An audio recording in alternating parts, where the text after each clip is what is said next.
বন্দারে আমি আল্লাহ এতভাবে বললাম, মদের কথা বললাম, জুয়ার কথা বললাম, তোমাদেরকে আমি আল্লাহ মূর্তি পূজার অপকারিতার কথা বললাম, সত্তা সত্যি বাজি ধরা প্রতিযোগিতার কথা বললাম। ও বান্দা, আবার শয়তান কি দুশ্মনী করে জানিয়ে দিলাম, কিভাবে তোমাদেরকে পথভ্রষ্ট করতে চায় এগুলা বর্ণনা করলাম। ঘুরাইয়া ফিরাইয়া আমি আল্লাহ এই সব কিছু তোমাদেরকে জানানোর পরেও তোমরা কি এই সব থেকে ফিরে আসবা না? তোমরা কি এগুলা ছাড়বা না? তোমরা কি তওবা করবা না?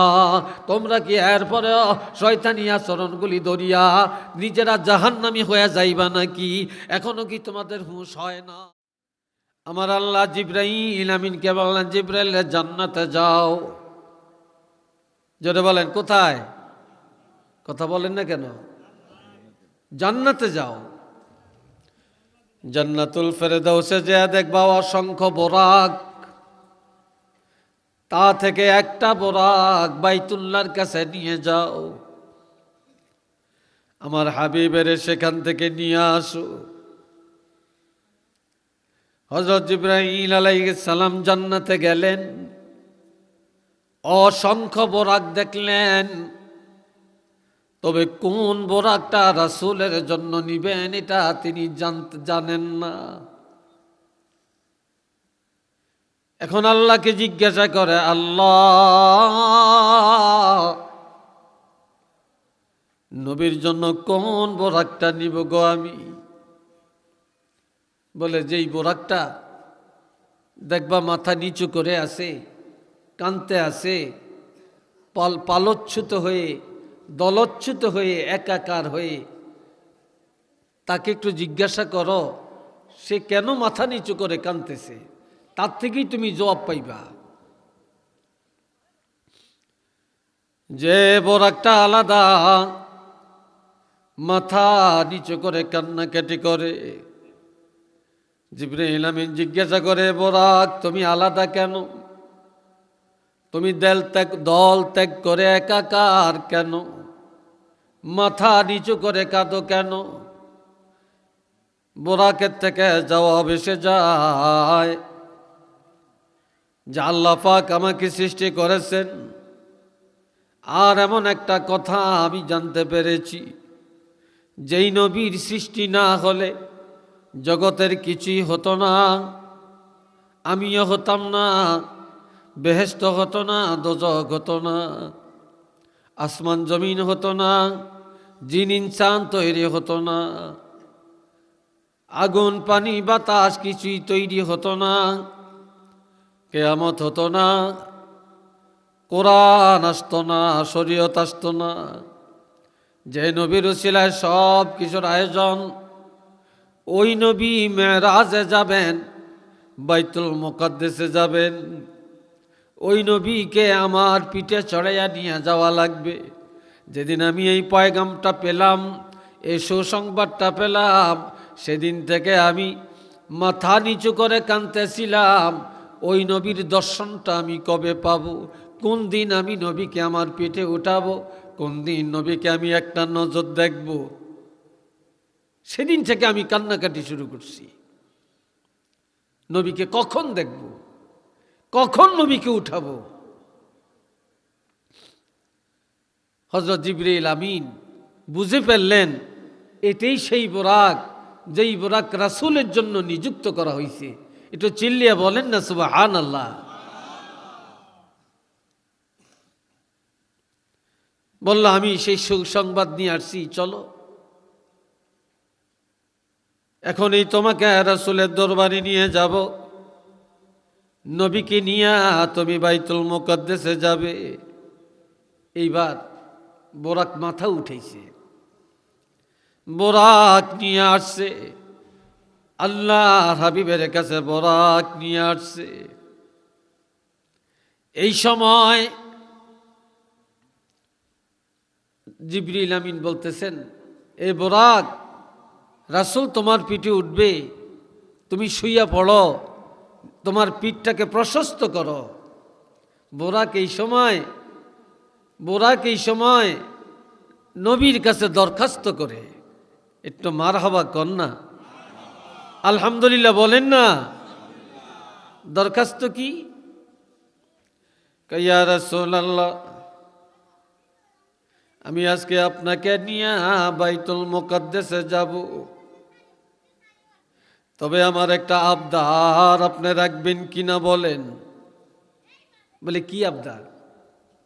আমার আবদারটা হলো কিয়ামতের ময়দানে মুসিবতের দিনে অসংখ্য বোরাক আপনার সামনে আসবে, তবে সেদিন কোন বোরাকে চড়ে জানি আপনি জান্নাতে যান জানি না, তবে আজকে আপনারে আমার পিঠি নিয়ে আমি বাইতুল মুকাদ্দাসে নিয়ে যাব, তবে আপনি আমার সাথে ওয়াদা করেন কিয়ামতের ময়দানে মুসিবতের দিনে আমাকে ছাড়া আর কারো পিঠে চড়ে জান্নাতে যাবেন না, আমাকে নিয়ে জান্নাতে যাবেন।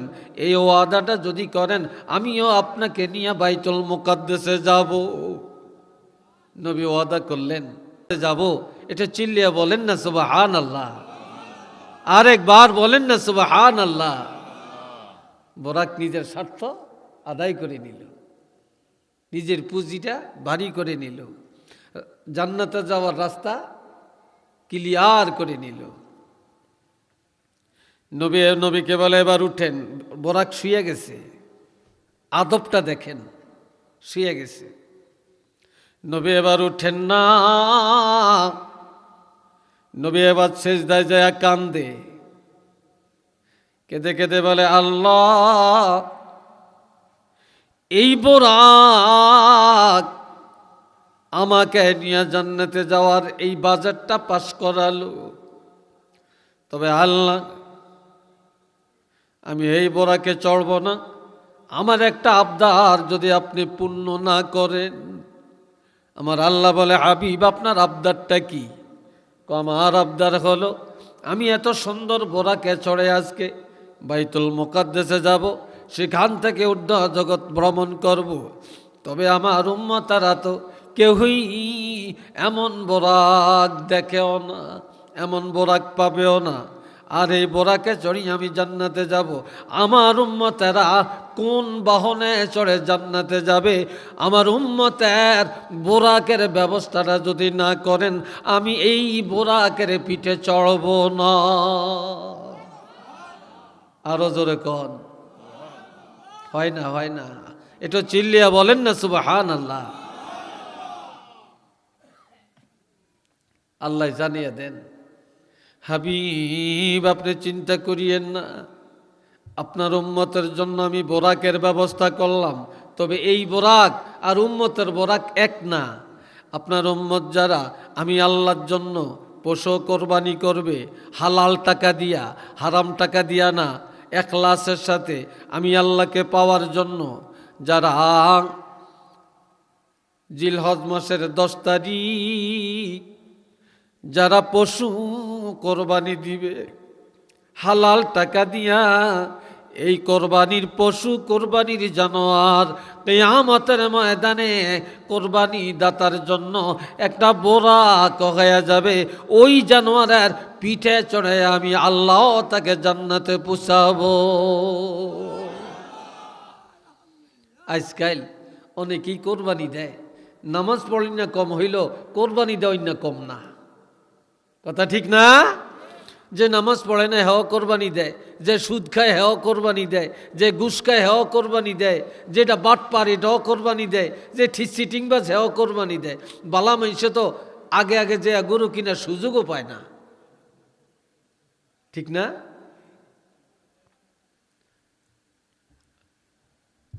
কোরবানি দিলে গোস্ত খাওয়া যায়, কিন্তু নামাজ পড়লে তো গোস্ত খাওয়া যায় না।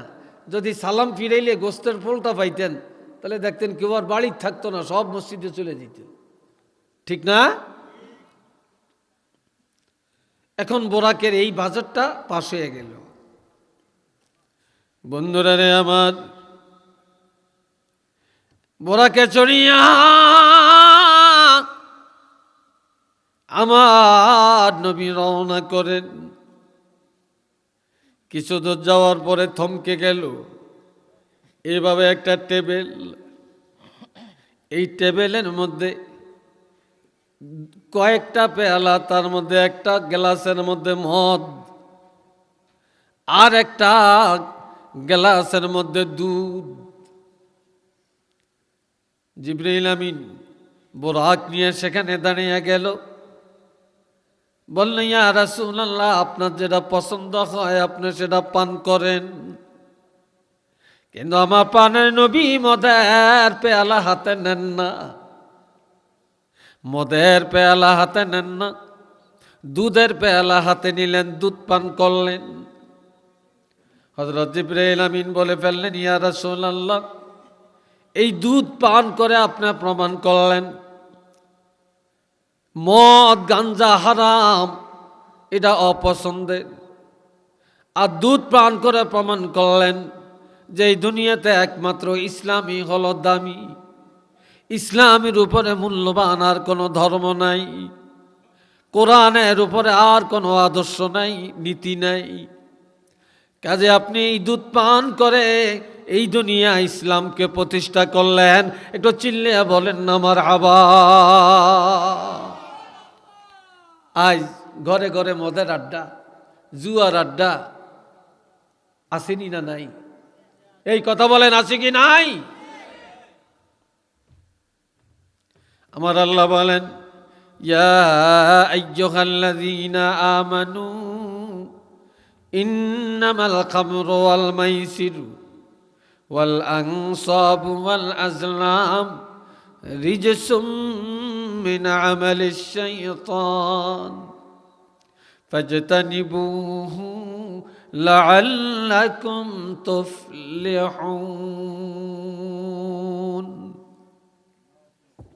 আমার আল্লাহ বলেন, ও ইমানদারেরা, ইন্নামাল খামরু, নিশ্চয়ই মদ পান করা, গাঞ্জা খাওয়া, ইয়াবা খাওয়া, পেন্সিডিল খাওয়া, ওয়াল মাইসিরু, জুয়া খেলা, ওয়াল আনসাবু, মূর্তি পূজা করা, ওয়াল আজলাম, প্রতিযোগিতা করা, বাজি ধরা, সত্যাসত্যি করা, রিজসুম মিন আমালিশ শাইতান, এই সমস্ত কাজগুলো হলো শয়তানের কাজ।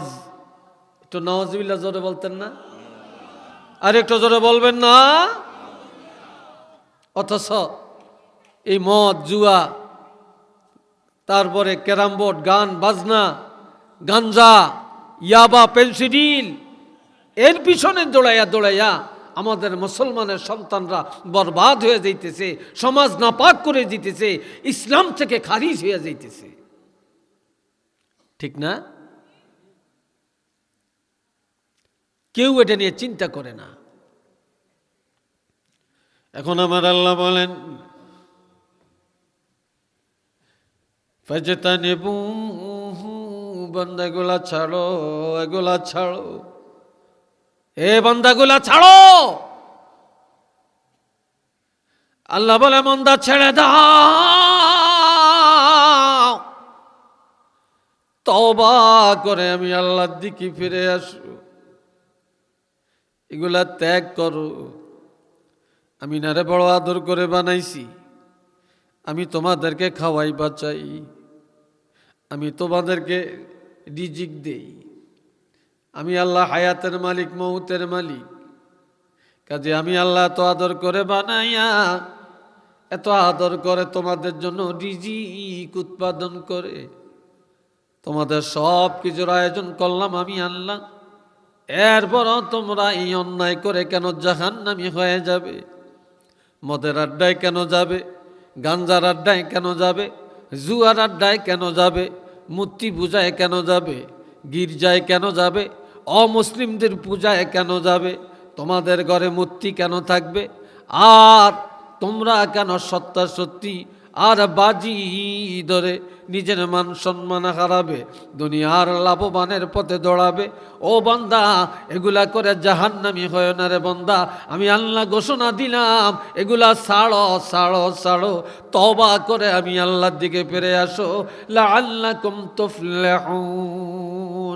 আমি আল্লাহ ঘোষণা দিলাম, তওবা করে যদি আমি আল্লাহর দিকে ফিরে আসতে পারো, অবশ্যই তোমরা বিজয় লাভ করবে, সফল কাম হয়ে যাবে, তোমরা জান্নাতি হয়ে যাবে।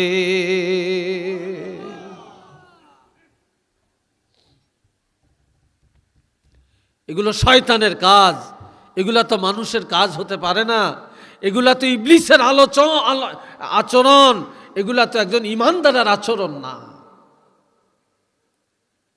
আজ এগুলা করি আমরা আমাদের সমাজকে নাপাক করে ফেলছি।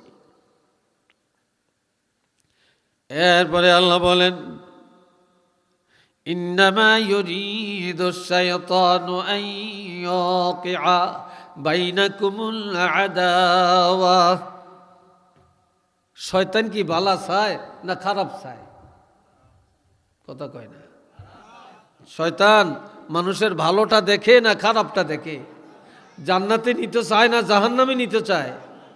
শয়তানের তো এটা প্রতিজ্ঞা যে আমি তো গেছি তো গরো জাহান্নামে নিয়ে ছাড়ব, এটা প্রতিজ্ঞা শয়তানের।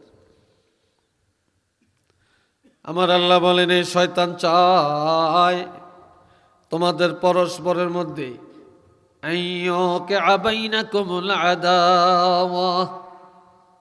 তোমাদের পরস্পরের মধ্যে দুশ্মনী লাগিয়ে দিতে, মারামারি লাগিয়ে দিতে, মামলা ঢুকিয়ে দিতে, একজন আর একজনকে মার্ডার করতে। শয়তান চায় দুশ্মনী সাজাইতে, চাচাবাতিজা যেন মিল না থাকে, জালে জালে যেন মিল না থাকে, ভাইয়ে ভাইয়ে যেন সম্পর্ক না থাকে, বাপ ছেলে যেন মিল না থাকে, আবার শ্বশুর আর জামাই যেন মিল না থাকে, বন্ধু বন্ধুর সাথে যেন দুশ্মনী হয়। শয়তান চায় তোমাদের পরস্পরের মধ্যে দুশ্মনী লাগাইয়া রাখতে। আর কি করতে চায়? ওয়াল বাগদা, শয়তান চায় তোমাদের মধ্যে হিংসা ঢুকাইয়া দিতে। আজ দুনিয়াতে মানুষের মধ্যে হিংসা আছে কি নাই? কথা কয় না, জোরে বলেন আছে কি নাই? কেউ কারো ভালোটা সহজে মেনে নিতে চায় না, ঠিক না? মেনে নিতে চায় না। এমন কি কোনো হুজুর, কোনো মসজিদের ইমাম, কোনো মুয়াজ্জিন একটু বালা চলক, বালা খাক, বালা বেতন পাক, এইটা পর্যন্ত একদল ধনী, একদল সমাজসেবক চায় না। হিংসায় কলিজা ভাইটা যায়। কথা ঠিক না? এমন হিংসা। চাচা ভাতিজা মিল থাকুক, এটা শয়তান চায় না। ভাইয়ে ভাইয়ে ভালো থাকুক, এটা চায় না। দুই বউ এক ঘরে বাস করুক, এটা চায় না, ঠিক নি? শয়তান চায় তাদের মধ্যে ফিতনা লাগাইতে। ওয়াল বাগদা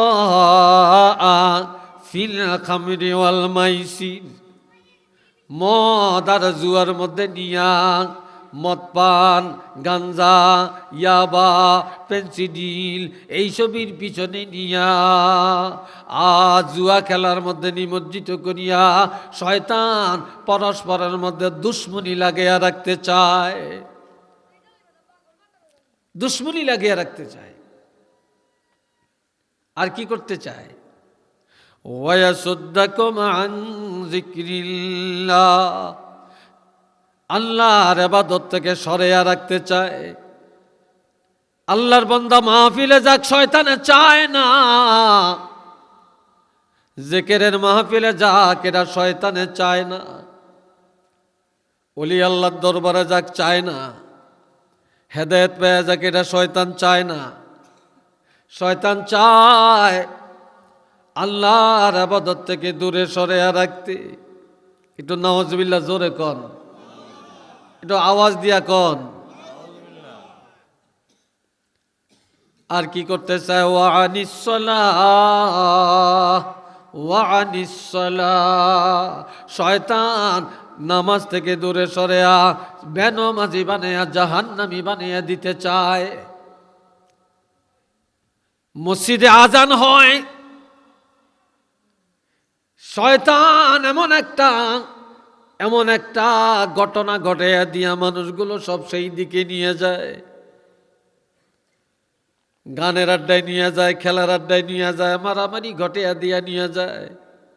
মসজিদে যাইতে বাধা দেয়, মসজিদে যাইতে দেয় না, নামাজ পড়তে দেয় না। এ বাবা জিরানে আমার আল্লাহ বলেন ওয়ানিস সালাহ, এই শয়তান মানুষকে চিরতরে বানমাজি বানায়া জাহান্নামের চৌরাস্তায় পুষিয়ে দিতে চায়। এখন আল্লাহ বলেন ফাহাল আনতুম মুনতাহুন, বন্দারে আমি আল্লাহ এতভাবে বললাম, মদের কথা বললাম, জুয়ার কথা বললাম, তোমাদেরকে আমি আল্লাহ মূর্তি পূজার অপকারিতার কথা বললাম, সত্যি বাজি ধরা প্রতিযোগিতার কথা বললাম। ও বান্দা, আবার শয়তান কি দুশ্মনী করে জানিয়ে দিলাম, কিভাবে তোমাদেরকে পথভ্রষ্ট করতে চায় এগুলা বর্ণনা করলাম। ঘুরাইয়া ফিরাইয়া আমি আল্লাহ এই সব কিছু তোমাদেরকে জানানোর পরেও তোমরা কি এই সব থেকে ফিরে আসবা না? তোমরা কি এগুলা ছাড়বা না? তোমরা কি তওবা করবা না? তোমরা কি এরপরেও শয়তানি আচরণগুলি ধরিয়া নিজেরা জাহান্নামী হয়ে যাইবা নাকি? এখনো কি তোমাদের হুঁশ হয় না?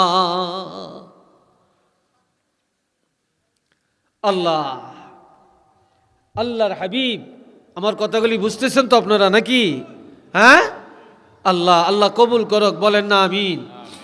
এই যে ঘরে ঘরে পাড়ায় পাড়ায় এগুলা যে কত খারাপ, হায় হায়। বাবা জেরারে আমার, আর এই মদ জুয়া, মোবাইলে এখন বলে জুয়া খেলে, শুনি আমরা, দেখি না, মোবাইলের মধ্যে বলে জুয়া খেলে, ঠিক কিনা? হায় হায় বাবাজি, তালাশ করলে কি পাবেন?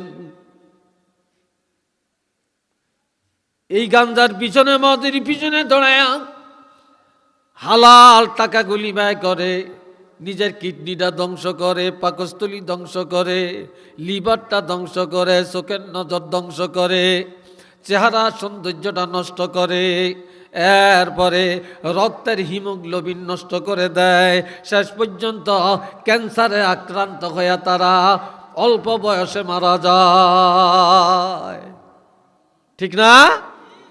আর এমন দিনদার মহিলা দুনিয়াতে আছে, যদি জানে স্বামী মদ পান করে, যদি জানে এটা গাঞ্জা খায়, যদি জানে এটা জুয়া খেলায়, তাহলে এমন স্বামীর ঘর করতে, এমন স্বামীর স্বামী হিসাবে মানিয়ে নিত অনেক মহিলারা চায় না, ঠিক না?